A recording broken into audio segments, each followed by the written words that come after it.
नमस्कार। कानून और हम कार्यक्रम में आपका स्वागत है। आज की हमारी चर्चा का विषय है वर्तमान परिप्रेक्ष्य में श्रमिक कानून। आज इस चर्चा में हमने आमंत्रित किया है ललितेश्वर मिश्रा जी को, जो कि श्रमिक मामलों के जानकार हैं, अधिवक्ता हैं। आपका हमारे स्टूडियो में स्वागत है। हमारे देश में जो श्रमिक की समस्याएं हैं उस पर बहुत सारे कानून बने हुए हैं, श्रमिकों के कल्याण के लिए कानून बने हुए हैं, और इसके साथ साथ किसी भी देश के निर्माण में श्रमिकों का बहुत बड़ा योगदान होता है। देश की अर्थव्यवस्था या उसमें निर्माण हो या उनमें सभी में श्रमिकों की सहभागिता होती है। आज इस पर हम लोग चर्चा करेंगे कि श्रमिकों के कल्याण के लिए, उनके विकास के लिए कौन कौन से कानून वर्तमान परिप्रेक्ष्य में बने हुए हैं। अभी मुझे बताएंगे आप मिश्रा जी कि वर्तमान में जो बाल मजदूरी की बात कही जा रही है, बच्चों से काम कराया जा रहा है, उसके लिए कौन सा कानून बना हुआ है? बाल मजदूरी जो कानून है ये है कि 14 साल से कम के जो बच्चे हैं जिसको चाइल्ड लेबर कहते हैं, चाइल्ड लेबर से किसी भी तरह का काम कराना कानूनी जुर्म होता है। और जहाँ कहीं भी उसमें child labour act, prohibition and abolition act बना हुआ है, उसमें चाइल्ड लेबर के जो भी नियोजक चाइल्ड लेबर को अपने यहाँ काम कराते हुए पकड़े जाएंगे तो उनको एक पनिशमेंट, आर्थिक पनिशमेंट भी है और उनको जेल की भी सजा का प्रावधान दिया गया है। इसलिए 14 साल से कम उम्र के जो लेबर हैं उनको किसी भी नियोजन में, चाहे वो कृषि में हो, गैर कृषि में हो, डोमेस्टिक में हो, फैक्ट्री में हो, कहीं भी उनसे काम कराना कानूनी जुर्म है। और उसमें child labour prohibition abolition act बना हुआ है, उसके तहत सजा का प्रोविजन भी है और आर्थिक दंड का भी प्रोविजन है। और 14 साल से जो 16 साल के बच्चे हैं जो कि उनको श्रमिक कहा जा सकता है, जिससे उनसे कौन कौन सा काम कराया जा सकता है? जो एडल्ट है, जो एडल्ट हो चुके हैं काम करना, तो काम करने की एबिलिटी के अनुसार सब कुछ कर सकते हैं। वे फिजिकल लेबर भी कर सकते हैं, मेंटल लेबर भी कर। वो बाल श्रमिक में जो आते हैं, तो बालक की परिभाषा क्या है बाल श्रमिक? क्योंकि हमारे दर्शक ये जानना चाहेंगे, हमारे श्रमिक जो भाई हैं वो ये जानना चाहेंगे कि किस एज तक उनसे कौन सा काम कराया जा सकता है, क्योंकि बाल श्रम की भी अलग अलग परिभाषा है। बाल श्रम की अलग अलग परिभाषा नहीं है। बाल श्रम की एक परिभाषा है कि 14 वर्ष की जो उम्र होता है वह बालक का उम्र होता है। उस उम्र के अंदर में उससे किसी भी तरह का, चाहे वो लाइटली वर्क हो या हेवी वर्क हो, उससे नहीं कराया जा सकता है। यहाँ तक कि होटल में जो काम करता है बाल श्रमिक, वह होटल का काम जो है बर्तन धोना है, खाना बनाना है, वो भी जुर्म है। उससे किसी भी तरह का, उसको खेलने कूदने पढ़ने का समय है, इसलिए उससे फर्म के रूप में काम नहीं कराया जा सकता है। हाँ, उसका मिस इंटरप्रिटेशन करके लोग उसको दूसरे काम में नियोजन करते हैं, लेकिन वह कानूनी तौर पर प्रतिबंधित है और कानून के निगाह में जुर्म है। ये औद्योगिक जो बच्चे, औद्योगिक कारखानों में जो बच्चों को एम्प्लॉय किया जाता है, जिनसे नियोजित श्रम कराया जाता है, उसके बारे में क्या कहना चाहेंगे? कैसे उसको रोका जाए और सरकार ने क्या कानूनी प्रावधान रखा है कि वहाँ भी छोटे छोटे बच्चों से जो चूड़ी वगैरह बनवाया जाता है, अक्सर आप देखते होंगे कि स्टेशन वगैरह पर बच्चों को जो जिला श्रम पदाधिकारी हैं, चाहे उनकी टीम जो है वो सभी रोकती है कि छोटे छोटे बच्चों को ले जाया जा रहा है। तो उसके लिए कौन सा कानून बनाए हुए और कौन सी योजना के तहत? क्योंकि देखिए, जब तक बच्चे गरीब रहेंगे, बच्चे अशिक्षित हैं, उनके माता पिता, तो फिर बार बार उनको अगर मुक्त भी कराया जाता है तो फिर उसी काम में लग आ जाते हैं। तो वर्तमान परिप्रेक्ष्य में ऐसा क्या है जिससे कि उनको रिहैबिलिटेशन हुआ, पुनर्वास वगैरह? प्रॉब्लम वहीं पर है। जो चाइल्ड लेबर को एबोलिश करने का या रेगुलाइज करने का जो प्रॉब्लम है वहीं पर है कि जो किसी भी चाइल्ड लेबर को मुक्त करा दिया गया उसके काम से, अब फिर जो वो घर जाता है तो फिर उसके सामने भूख की समस्या उत्पन्न हो जाती है, रोटी की समस्या उत्पन्न हो जाती है। उसके गार्जियन, उसके अभिभावक इतने कॉम्पिटेंट नहीं है या पढ़े लिखे नहीं है उस बच्चे को पढ़ा लिखा करके कॉम्पिटेंट बनावे, तो फिर क्या होगा?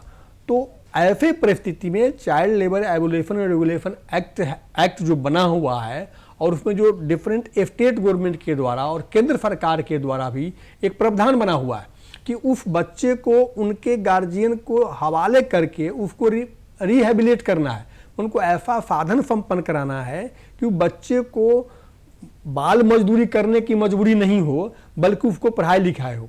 और इसके लिए एक बहुत बेहतरीन है कि जो जुर्माना वसूला जाता है नियोजक पे, किसी नियोजक के यहाँ कोई पकड़ाता है बाल श्रमिक काम करते हुए, तो जो फर्म परिवर्तन पदाधिकारी को जो पकड़ते हैं उसको मुक्त कराते हैं, तो नियोजक से जो जुर्माना वसूला जाता है वह जुर्माना उन बाल श्रमिकों के कल्याण पर खर्चा करना है और उनको रिहेबिलिट पर खर्चा करना है, ताकि आगे चल करके ये बाल श्रमिक अपने आगे की पढ़ाई में और अपने दूसरे काम में लग जाए, बल्कि पुनः बाल श्रमिक की ओर नहीं मुड़े। ये कानून में भी है और विभागीय तौर पर राज्य सरकार के द्वारा भी इसके लिए व्यापक व्यवधान बने हुए हैं। और कौन कौन सी ऐसी योजनाएं हैं, जैसे उनको आपने कहा कि पुनर्वास के लिए बहुत सारी है, फिर उन बच्चों को भरण पोषण चाहिए, बच्चे को पढ़ाई लिखाई चाहिए, या उन्हें कुछ ऐसा हुनर चाहिए जो कि आगे वो सीख सकें और उसके बाद अपने परिवार का, बड़े होकर अपने परिवार का भरण पोषण वगैरह कर सके।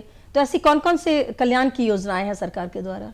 कल्याण की योजना तो बहुत है, उसमें है कि बच्चों को पढ़ाई के लिए जो योजनाएं हैं कि आप जो नियोजन से जो पैसा रिकवरी होगा वह बच्चे के रिहेबिलिटेशन में खर्चा होगा। यदि बच्चा टेक्निकल काम करना चाहता है तो उसको टूल्स खरीद के दिया जाता है। जैसे कोई साइकिल में व्यवसाय में लगना चाहता है, साइकिल बनाने की, मोटरसाइकिल बनाने में, तो उसको टूल्स एंड टेक्निकल की जरूरत पड़ती है।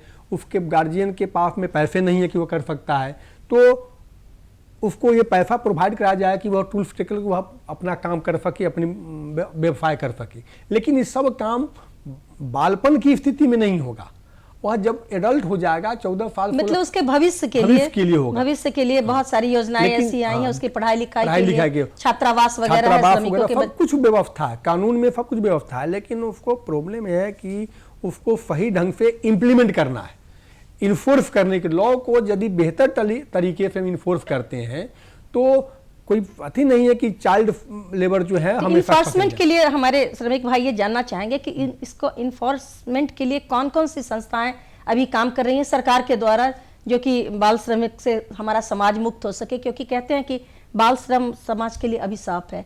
तो ऐसी कौन कौन सी संस्थाएं हैं जो कि कार्य कर रही है, या सरकार के द्वारा क्या उसके लिए उपाय किया गया है? एक बहुत बड़ी बात है कि ये साधारण प्रशासन को भी ये अधिकार दिया गया है, लेकिन इस बाल श्रमिक को उन्मुक्त करने के लिए या बाल श्रमिक प्रथा को बंद करने के लिए एक बिहार सरकार का श्रम संसाधन विभाग है, श्रम labour department, labour resource department है, और उसके ब्लॉक लेवल से लेकर के कमिश्नरी लेवल तक उसके पदाधिकारी नियुक्त किए जाते हैं। सबसे ब्लॉक लेवल पर जो पदाधिकारी होते हैं उनको कहते हैं हम श्रम परिवर्तन पदाधिकारी, में लेबर इन्फोर्समेंट ऑफिसर। उससे जो होते हैं हर ब्लॉक में उनका पोस्टिंग है, और उनको ये देखना उनके ड्यूटी में है कि उनके क्षेत्राधिकार में कहीं बाल श्रमिक से काम तो नहीं कराया जा रहा है। यदि ऐसा लगता है उनको तो उनको तुरंत रिहेबिलिट कराने के लिए उनको बाल मुक्त कराते हैं। उसके ऊपर फर्म अधीक्षक होते हैं, उसके ऊपर असिस्टेंट लेबर कमिश्नर होते हैं, उसके ऊपर डिप्टी लेबर कमिश्नर होते हैं। ये स्टेज बाय स्टेज बना हुआ है। यदि किसी को लगता है कि फलाने जगह किसी कारखाने में या किसी व्यक्ति के यहाँ बाल श्रमिक से काम करा, अवैध रूप से काम कराया जा रहा है, तो इमीडिएट प्रशासन को भी खबर कर सकते हैं, जिला पदाधिकारी हों, चाहे एसपी साहब हों, चाहे दरोगा जी हों, या फिर लेबर इन्फोर्समेंट अफसर को या फर्म संसाधन के किसी भी पदाधिकारी को इन्फॉर्म करने पर वह पदाधिकारी प्रशासन से हेल्प लेकर उन बाल श्रमिकों के वहाँ से मुक्त करा लेते हैं। जो भी बाल श्रमिकों को मुक्त कराया जाता है उसके बाद बहुत सा ऐसा मैटर भी देखा जाता है कि जो लोग सूचना देते हैं उन पे कुछ लोग नाराज हो जाते हैं, बहुत सारी आपराधिक कार्रवाई होती है। वैसे लोगों के लिए भी कोई कानून में है प्रावधान कि उनको कैसे सुरक्षा दी? नहीं, उनको प्रावधान है कि जो सूचना देते हैं, जिनको कहते हैं कि हम गांव घर में कोई सूचना लेबर डिपार्टमेंट को दे दी या प्रशासन को दिए, तो जो सूचना है प्रशासन को या इन्फोर्समेंट अफसर जो है सूचना को गोपनीय रखना है, डिस्क्लोज नहीं करना है, तो ताकि वो जो इन्फॉर्म किए हैं उन पर वह किसी तरह की कार्रवाई हो सके, वह बिल्कुल गोपनीय रखना है। यदि इस जुर्म में सूचना देने के आधार पर यदि उस पर कोई आपराधिक घटना घटती है तो प्रशासन को उनको मदद करना है, प्रशासन को उनके साथ खड़ा रहना है, और जो उसके साथ आपराधिक घटना घटाता है उनको इमीडिएट उसको अरेस्ट करने का प्रावधान है। वर्तमान परिप्रेक्ष्य में ये देखा जा रहा है कि अभी भी इतने सारे कानून बनने के बावजूद भी बाल श्रम लगातार जारी है, और अच्छे अच्छे होटलों में या बड़े बड़े प्रतिष्ठानों में, जैसा कि आपने भी बताया कि ऐसे भी जो इंडस्ट्रियल हैं कारखाने, उसमें भी धड़ल्ले से ये जारी है। तो ऐसे में आप क्या कहना चाहेंगे इसके बारे में? क्या होना चाहिए इसमें होना ये चाहिए था, एक सबसे बड़ी बात है कि कंसेप्ट है ये है कि हमारे समाज में या किसी भी समाज में, किसी भी कंट्री का यही कंसेप्ट है, जो उत्पादन का जो कंसेप्ट है वह क्या है कि कैपिटल फोर्स और लेबर फोर्स, इस दोनों फोर्स के समान काम करने से ही उत्पादन होगा और वितरण होगा, किसी देश का ग्रोथ होगा, विकास होगा, समाज का विकास होगा, देश का विकास होगा। और ये दोनों फोर्स जो है, कैपिटल फोर्स और लेबर फोर्स, ये दोनों एक दूसरे के सहयोगी भी हैं और विपरीत भी हैं। एक का हित दूसरे का अहित है और दूसरे का हित एक दूसरे का अहित हो जाता है। इसलिए जहाँ कैपिटल फोर्स होगा वहाँ श्रमिकों को दबाव पड़ेगा, जब श्रमिकों को जब बचाने की बात होगी तो कैपिटल कमेगा। इसलिए इसी चीज़ को लेबर फोर्स और कैपिटल फोर्स के बीच में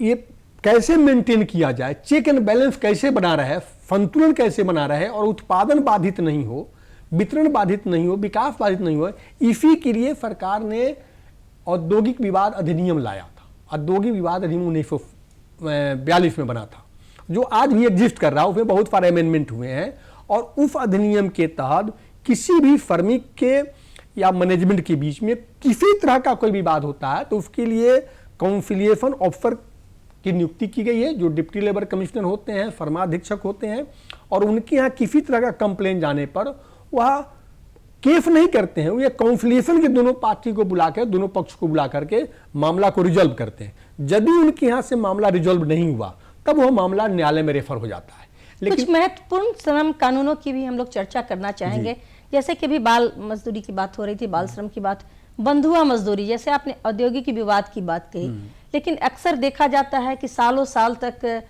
कम मजदूरी देकर श्रमिकों से काम कराया जाता है, उन्हें बंद करके कल कारखानों में रखा जाता है। आपने देश में बहुत सारे ऐसे देखा होगा कारखानों में कि वहाँ श्रमिक लगातार काम कर रहे हैं, उन्हें घर वालों से मिलने नहीं दिया जा रहा है, उनको सही से पारिश्रमिक नहीं दिया जा रहा है। तो बंधुआ मजदूरी उन्मूलन के लिए कौन सा कानून बनाया गया? बंधुआ मजदूरी उन्मूलन के लिए बाउंडेड लेबर एक्ट बना हुआ है, और बाउंडेड लेबर एक्ट क्या है, एक्ट का मकसद ही ये था, बना था कि जिस मजदूरों से बाय फोर्स काम कराया जा रहा है उनको वहाँ से मुक्त कराना, और उस यदि बाउंडेड लेबर को यदि जबरदस्ती बंधक बना कर रखा गया है तो उस नियोजक पर आपराधिक मुकदमा भी दर्ज होता है और आर्थिक दंड भी मिलता है। एक सबसे बड़ी खासियत ये है। दूसरी बात है कि जो एक समस्या भी है कि किसी पे काम कराया, चाहे एग्रीकल्चर क्षेत्र में हो, चाहे इंडस्ट्रियल क्षेत्र में हो, चाहे कहीं होटल में हो, कम मजदूरी पर काम कराना, तो उसके लिए न्यूनतम मजदूरी अधिनियम 1948 बना हुआ है। स्पष्ट प्रावधान किया गया है कि हर नियोजक को सरकार के द्वारा जो न्यूनतम मजदूरी निर्धारित की गई है उससे कम भुगतान नहीं करना। उसे अधिक आप कर सकते हैं लेकिन कम नहीं कर सकते हैं।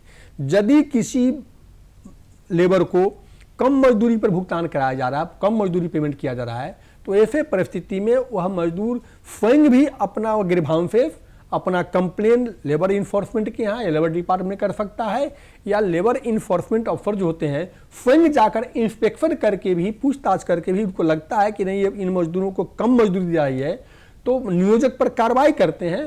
प्लस न्यायालय में भी उनको जो दे मजदूरी और दी गई मजदूरी का जो अंतर होता है बकाया मजदूरी का, उसको न्यायालय में भुगतान करने का केस फाइल किया जाता है 10 गुने फाइन के साथ। तो श्रमिकों को क्या बताना चाहेंगे कि अगर उनके साथ ऐसा हो रहा है तो वो कहाँ अपना केस फाइल करेंगे और कैसे वो कानून का लाभ लेंगे? जिन मजदूरों को उनके निर्धारित न्यूनतम मजदूरी से कम मजदूरी मिल रही है उनके लिए बेस्ट सोल्यूशन ये है कि पहला तो वह नज़दीकी के लेबर डिपार्टमेंट में जाकर कंप्लेन करे। यदि वहाँ नहीं सुनवाई होती है तो वह मजदूर डायरेक्ट भी फर्म न्यायालय में अपना केस दाखिल कर सकता है 6 महीने के अंदर में। ये तो बात हुई न्यूनतम मजदूरी अधिनियम की। हम लोग बात करेंगे समान वेतन कानून। अक्सर देखा जाता है कि स्त्रियों को कुछ कम वेतन मिलता है, पुरुषों को कुछ ज़्यादा। एक मिथ है कि स्त्रियां कम काम करती हैं, पुरुष ज़्यादा मजबूत होते हैं, ज़्यादा काम करते हैं। तो ऐसे कौन सा कानून ये जो श्रमिकों के लिए बना हुआ है, जो कि समान वेतन उसको कानून कहते हैं, उस पर हम चर्चा करना चाहेंगे। उसके लिए बना हुआ है, पहले के दिनों में औरत और मर्द के फर्म मजदूरी में बाइफर्केट किया जाता था, अंतर माना जाता था, लेकिन उसके लिए इक्वल रिम्यूनरेशन एक्ट आया, और इक्वल रिम्यूनरेशन एक्ट आ जाने के बाद ये विभेद खत्म कर दिया गया कि किसी भी कारखाना में या किसी भी नियोजक के या किसी भी एस्टेब्लिशमेंट में यदि कोई महिला या पुरुष काम करता है तो महिला के लिए अलग वेज नहीं होगा और पुरुष के लिए अलग वेज नहीं होगा। सबों के लिए इक्वल पारिश्रमिक भुगतान का जो नियम है वह लागू होगा। यदि सरकार के द्वारा न्यूनतम मजदूरी मान लीजिए कि 500 रुपया हमारे लिए निर्धारित की गई है तो उतना ही मजदूरी महिलाओं को ही मिलेगी। और यदि इक्वल रिम्यूनरेशन एक्ट का वायलेशन होता है तो फिर से वायलेशन करने वाले वही जो लेबर इन्फोर्समेंट ऑफिसर होते हैं या लेबर जो ऑफिसर होते हैं या फिर जो फर्म न्यायालय होता है वहाँ आप जा सकते हैं और वो जो वायलेशन को जो कर रहे हैं वायलेशन के अगेंस्ट उनको प्रोसिक्यूशन भी फाइल होगा, उनको आर्थिक सजा भी मिलेगी और प्रोसिक्यूशन भी इम्प्रिजमेंट भी होगा उनको। जी, ये तो श्रमिकों के कल्याण के लिए, उनके स्वास्थ्य के लिए भी कानून बना हुआ है, कुछ बीमा योजनाएं भी हैं। इसके साथ साथ काम के घंटे, क्योंकि कोई भी व्यक्ति अगर बहुत ज़रूरत से ज़्यादा काम करता है, बहुत ज़्यादा श्रम करता है तो उसका स्वास्थ्य खराब होने लगता है। तो कौन सा कानून बना हुआ है जो श्रमिकों के स्वास्थ्य की रक्षा करे और काम के घंटों का निर्धारण करे कि श्रमिक आखिर कितना घंटे तक काम कर सकते हैं? ये इसके लिए और पहले से ही कानून बना हुआ है, चाहे वह कानून न्यूनतम मजदूरी अधिनियम हो या फिर इंडस्ट्रियल डिस्प्यूट हो या पेमेंट ऑफ वेज एक्ट हो, सारे चीज़ में वर्किंग आवर फिक्स किया हुआ। 8 घंटे मजदूरों को काम करना पड़ता है, 8 घंटे में 1 घंटा लंच भी देना उनको। तो जहाँ पर जनरल एस्टेब्लिशमेंट है या कोई फैक्ट्री है तो वहाँ पर काम के घंटे निर्धारित है कि 8 बजे जाना है, 4 बजे निकलना है, इस बीच में उनको 1 घंटा लंच भी देना है। यदि एग्रीकल्चर क्षेत्र में है तो वहाँ भी 8 घंटा ही है और 8 घंटा के ही मजदूर उनको मिलना है। जब उससे कम काम करेंगे, उससे अधिक काम करने पर नहीं उनको मिलेगा। और यदि उससे अपने निर्धारित समय से अधिक काम करते हैं तो उनका जो मजदूरी मिलता है उससे जितना घंटा काम करेंगे उससे दुगुना मजदूरी मिलेगा। जो बोनस एक्ट के बारे में भी श्रमिक हमारे जानना चाहेंगे कि कितना काम के घंटे या कितना ज़्यादा उत्पादन, क्योंकि आपने बताया कि उत्पादन में उनकी बहुत बड़ी सहभागिता है। किसी भी देश का आर्थिक विकास श्रमिकों पर ही निर्भर करता है कि उनके श्रमिकों की दशा कैसी है। तो फिर उसके लिए क्या कानून बना हुआ है? पहले था कि जो श्रमिक कारखाना में काम करते थे या फिर किसी एस्टेब्लिशमेंट में, जो एस्टेब्लिशमेंट उत्पादन में संलग्न होता था, तो वहाँ पर मजदूरों का जो बोनस की प्रक्रिया थी, यदि वह कारखाना या एस्टेब्लिशमेंट मुनाफे में चल रहा है तो मजदूरों को बोनस मिलता था। यदि वह मुनाफे में नहीं चल रहा तो मजदूरों को बोनस नहीं मिलता था, लाभांश नहीं मिलता था। लेकिन इधर आकर के बोनस एक्ट का निर्माण हुआ, भारत सरकार ने एक कानून बनाया कि नहीं, किसी भी कारखाने में, किसी भी एस्टेब्लिशमेंट में यदि साल में 240 दिन या उससे अधिक दिनों तक लगातार कोई मजदूर 1 साल तक 240 दिन से अधिक काम किया है तो उस एस्टेब्लिशमेंट को मैंडेटरी तौर पर बोनस 8.33 बोनस उसको देना है, 12% बोनस देना है उसको। और अपने उसके सैलरी का साल भर में जितना पैसा उसको वेतन के रूप में हम दिए हैं उसका 8.33 बोनस के रूप में साल के अंत में भुगतान करना है। अगर मान गए उन्हें बोनस नहीं दिया जा रहा है तो कैसे कानून की मदद ले सकते हैं? यदि बोनस उनको नहीं मिलता है तो फिर बोनस एक्ट के तहत प्रावधान बना हुआ है कि आप लेबर डिपार्टमेंट में कंप्लेन कीजिए, लेबर डिपार्टमेंट कंप्लेन करके आप बोनस रिकवरी करा के देगा, या फिर लेबर डिपार्टमेंट आपके कंप्लेन को लागू करने में या सुनने में अनदेखी करती है तो हर श्रमिक को ये डायरेक्ट अधिकार दिया गया है कि वह सीधा फर्म न्यायालय में जाए, लेबर कोर्ट में जाए, वहाँ केस फाइल करे, अपने से भी कर सकता है, किसी अधिवक्ता के माध्यम से कर सकते हैं। और जो बोनस का बकाया राशि है उनको बोनस एक्ट में ही उनको 10 गुना पनिशमेंट के साथ, मुआवजा के साथ उनको भुगतान करना है। देश के आर्थिक विकास में महिला पुरुष दोनों श्रमिकों का योगदान रहता है। मातृत्व लाभ अधिनियम के बारे में हम आपसे जानना चाहेंगे, क्योंकि महिलाएं अभी बहुत तेजी से आगे बढ़ रही हैं। वर्तमान परिप्रेक्ष्य में महिलाओं की सहभागिता बढ़ रही है और जो श्रमिक, चाहे वो संगठित क्षेत्र के हो या असंगठित क्षेत्र के हो, सभी क्षेत्रों में महिलाओं का योगदान उसको नकारा नहीं जा सकता। तो उनके लिए कौन से कानून बने हुए हैं और कौन कौन सी सरकारी योजनाएं हैं जो कि उनको लाभ दे रही हैं? कानून में ही जो लेबर लॉ बना हुआ है, जो फीमेल वर्कर हैं उनके लिए मैटरनिटी लाभ का जो होता है, बच्चा यदि वो जिस समय उन मैटरनिटी में अंदर प्रेग्नेंट रहेंगे तो उनको काम नहीं करना है, उनके उस पीरियड में उनको फ्लाइट का हल्का काम लेना है। यदि कोई सरकारी एम्प्लॉय हैं चाहे गैर सरकारी एम्प्लॉय भी है, यदि उस पीरियड में है तो उनको उनका लंबी अवधि तक उनको छुट्टी मिलेगा बच्चे के पालन के लिए भी, और बच्चे के जिस पीरियड में उनकी गर्भाशय रहता है उस पीरियड में उनको लंबी छुट्टी होता है और उस पीरियड में उनको वेतन नहीं कटेगा, उनकी ड्यूटी काउंट होती रहेगी, उनको सर्विस से हटा नहीं दिया जाएगा। यदि बाज़ाब्ता वे के एप्लीकेशन दे करके गए हैं तब, जब वो बच्चा को जन्म देने के बाद भी उनको 6 महीना साल भर तक उनके स्वास्थ्य लाभ देने का प्रावधान किया गया है।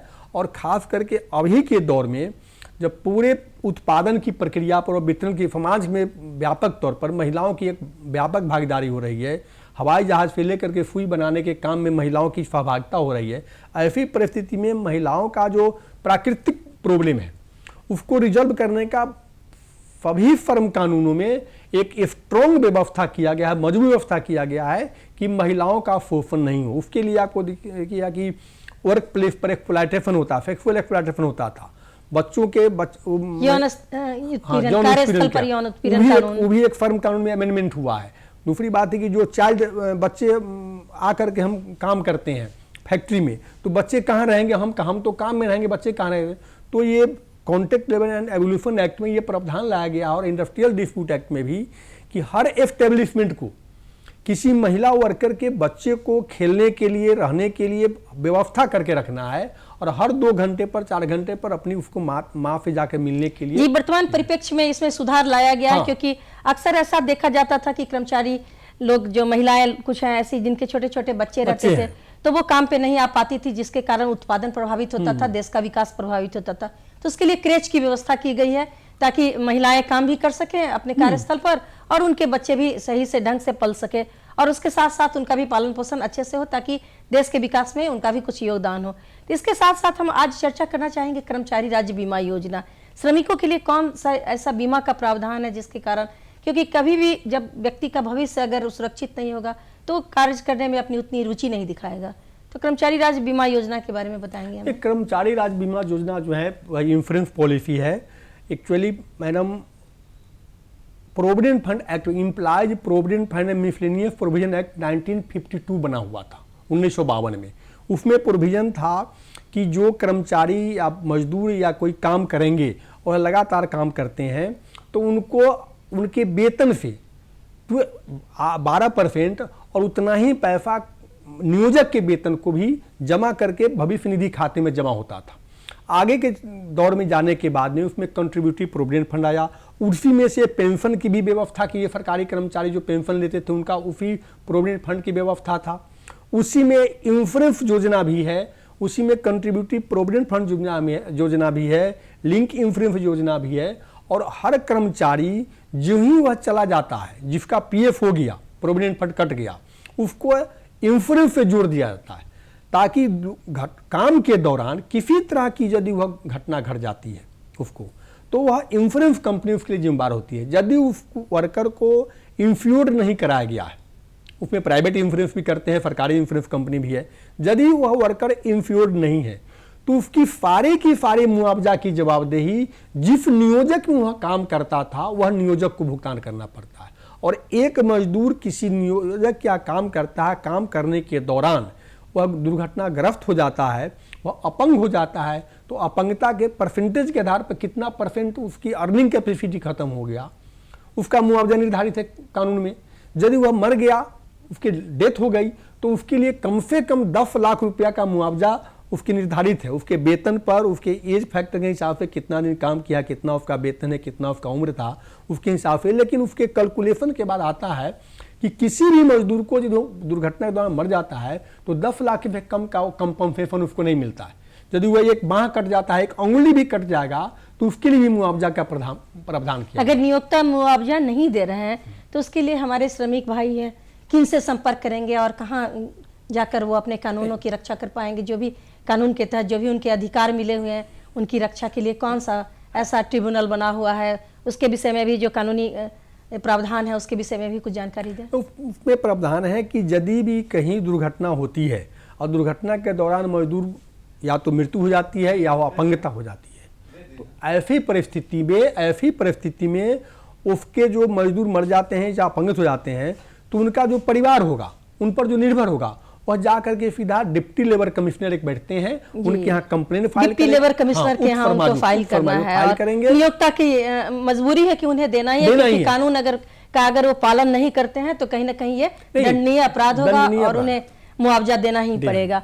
वर्तमान समय में बहुत सारे सुधार हुए हैं श्रम कानूनों में, लेकिन प्राथमिकता देनी चाहिए कि लोगों को इसकी जानकारी हो। हमारे श्रमिकों को जो भी कानूनी उनके अधिकार हैं या जो भी उनके कल्याण के लिए जो कानून बने हुए हैं उनकी जानकारी दी जाए, तथा समाज के सभी वर्गों से हमारी अपेक्षा है कि वो मिलकर स्टेक होल्डर के रूप में, प्राथमिकता के रूप में इस कार्य को ले और हमारे श्रमिकों के उत्थान के लिए, हमारे श्रमिकों के विकास के लिए कार्य करें।